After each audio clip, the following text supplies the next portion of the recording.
Natural resources वे resources हैं जिनको बनाने में मानव की भूमिका नहीं होती है। मनुष्य रिसोर्सेस को केवल अपनी जरूरतों के हिसाब से इस्तेमाल करता है। उदाहरण के लिए जंगल से हम जो लकड़ी इकट्ठा करते हैं वह एक नेचुरल रिसोर्स है, लेकिन कॉटन जो हम खेतों में उगाते हैं वह नेचुरल रिसोर्स नहीं है। इसी तरह हम जो आयरन ओर का खनन करते हैं वह एक नेचुरल रिसोर्स है, लेकिन हम इससे जो स्टील बनाते हैं वह नहीं है। नेचुरल रिसोर्स को अलग अलग तरीकों से वर्गीकृत किया गया है।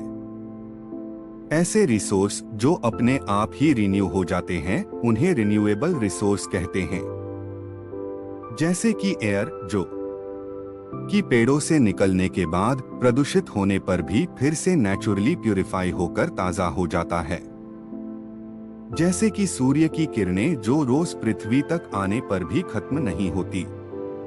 वही ऐसे रिसोर्स जो लिमिटेड मात्रा में उपलब्ध हैं और आसानी से पुनः पूर्ति यानी रिन्यू नहीं हो पाते हैं, वे नॉन रिन्यूएबल रिसोर्स कहलाते हैं। जैसे कि पृथ्वी के अंदर पाए जाने वाले कोयले किसी जगह से खुदाई करने के बाद उन्हें निकाल कर केवल कुछ समय के लिए ही इस्तेमाल किया जा सकता है।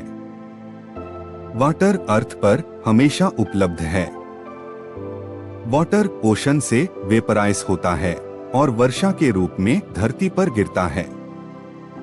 इस वर्षा का कुछ हिस्सा ग्राउंड वाटर को फिर से भरने के लिए पृथ्वी के नीचे रिसता है। बाकी नदियों और नालों में बहकर समुद्र तक पहुंच जाता है। यह साइकिल वाटर को रीन्यू करता है। हम अपनी नदियों में प्रदूषित पानी छोड़ते हैं। यदि पॉल्यूटेड वाटर की मात्रा सीमित है तो बहते पानी में रहने वाले जीवों में प्रदूषण को साफ करने की क्षमता होती है।